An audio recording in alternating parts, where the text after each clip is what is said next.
सांगलीमध्ये शक्तीपीठ महामार्गाविरोधात महाविकास आघाडीनं काल मोर्चा काढलाय। या मोर्चामध्ये महाविकास आघाडीचे अनेक नेते सहभागी झाले होते। गरज नसताना सरकार शक्तीपीठ महामार्गाचा हट्ट का धरतंय असा सवाल जयंत पाटलांनी उपस्थित केलाय। तर मोर्चामध्ये शक्तीपीठ महामार्ग बाधितही मोठ्या संख्येने उपस्थित होते।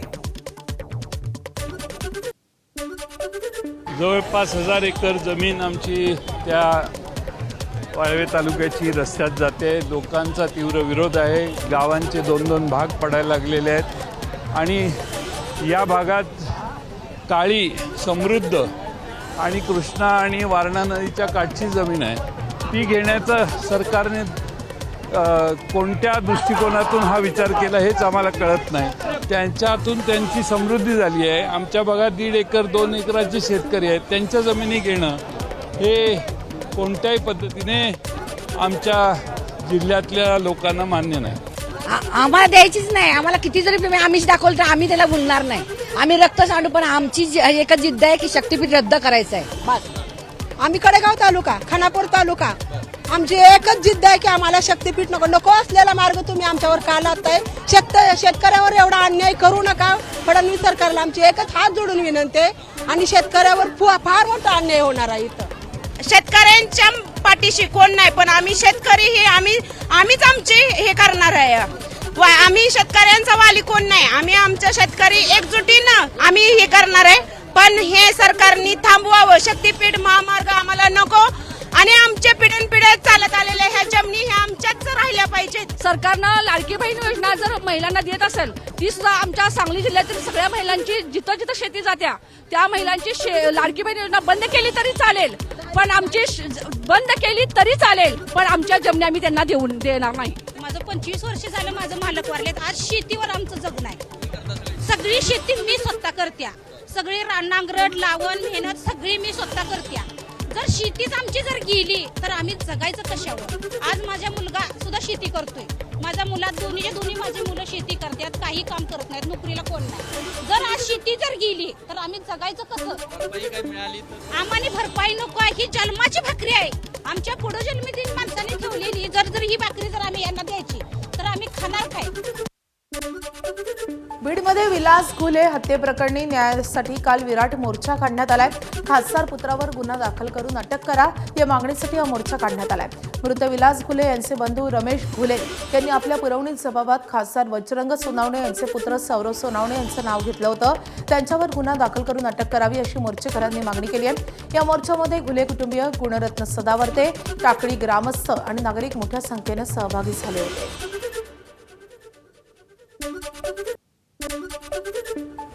बीडमधील न्यायासाठी घुले कुटुंबियांचे सुरू असलेलं उपोषण तात्पुरतं सोडवण्यात आलंय। गुणरत्न सदावर्ते आणि जयश्री पाटील यांच्या उपस्थितीत रमेश घुले आणि कुटुंबियांनी हे उपोषण 8 दिवसांसाठी स्थगित केलंय। प्रशासनाला 8 दिवसांचा अल्टिमेटम देण्यात आलाय। यावेळी रमेश घुले आणि परिवाराला ज्यूस देऊन हे उपोषण सोडवण्यात आलंय। जालन्यात बंजारा समाजाचा एसटी प्रवर्गात समावेश करावा या मागणीसाठी गेल्या 8 दिवसांपासून एकनाथ चव्हाण यांनी उपोषण केलंय। त्यासोबतच काल बंजारा बांधवांनी जिल्हाधिकारी कार्यालयावर मोर्चाही काढलाय। दरम्यान जालन्याच्या पालकमंत्री पंकजा मुंडेंनी चव्हाणांशी फोनवरून संवाद साधलाय। त्यावेळी त्यांनी बंजारा समाजाच्या मागण्या समजून घेत लवकरच मुख्यमंत्र्यांसोबत बैठक करण्याचं आश्वासन दिलंय आणि त्यानंतर चव्हाणांनी आपलं उपोषण स्थगित केलंय।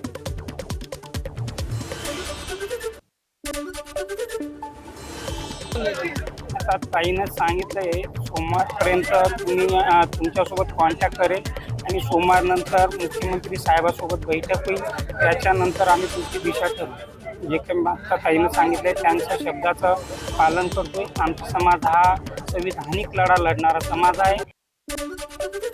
शेतकऱ्यांच्या मागण्यांसाठी रविकांत तुपकरांनी पुन्हा एकदा एल्गार पुकारलाय।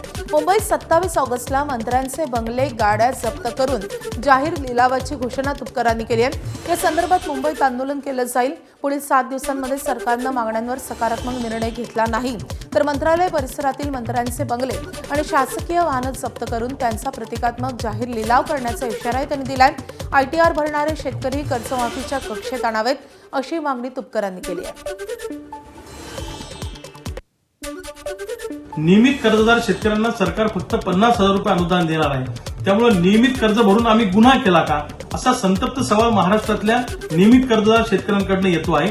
म्हणून या शेतकऱ्यांना 2 लाख रुपये अनुदान दिलं पाहिजे अशी आमची मागणी आहे.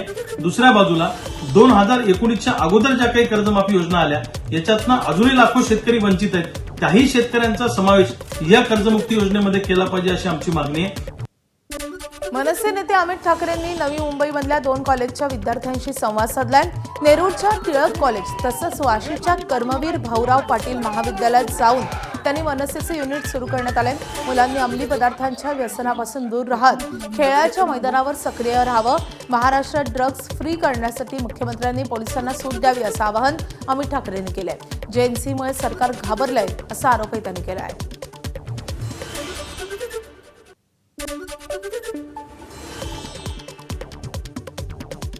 निषेधार्थ काल सांगली आणि कुपवाड बंदला चांगला प्रतिसाद मिळालाय.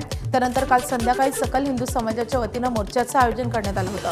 आरोपीला फाशीची शिक्षा झालीच पाहिजे या मागणीसाठी या मोर्चाचं आयोजन करण्यात आलं होतं. आंदोलकांसह भाजपचे आमदार गोपीचंद पडळकर, आमदार संग्राम जगताप आणि आमदार महेश लांडगे या मोर्चात सहभागी झाले होते.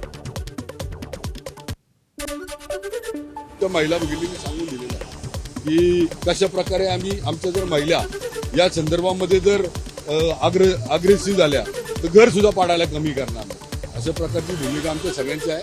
त्यामुळे कायद्याच्या माध्यमातून त्याला सजा व्हावी आणि सकल हिंदू समाजाच्या माध्यमातून जी 2 मुलं आहेत, एक मुलगी आणि मुलगा, त्यांचं वय पाहता सकल हिंदू समाजानं या सगळ्या या मुलांच्या मागे पूर्ण ताकदीने उभं राहावं ही एक आमची भूमिका यामध्ये आहे. अशा घटना घडल्यानंतर हिंदू समाजाने एकत्र आलं पाहिजे आणि या लोकांच्या विरोधामध्ये आवाज उठवला पाहिजे. त्यामुळं या लोकांच्या बाबतीमध्ये कुठंतरी खटला हा ताबडतोब काही महिन्यांमध्ये सुरू झाला पाहिजे आणि त्यांना कडक म्हणजे फाशी सोडून दुसरी कुठली शिक्षा मिळणार नाही. हिंदू निष्पाप कुटुंबावरती जो हल्ला झालेला आहे त्या हल्ल्याचा निषेध करण्यासाठी अखंड हिंदू समाज आज रस्त्यावरती आलेला आहे. आमची मागणी सरकारकडे हीच आहे, तात्काळ ह्याला तर अटक केलेली आहे पोलिसांनी, त्याचं चार्जशीट लवकरात लवकर दाखल करावं. विशेष सरकारी वकील नेमून करून फास्ट ट्रॅक कोर्टामध्ये ही केस चालवून त्याला फासाच्या सुळावरती चढवावं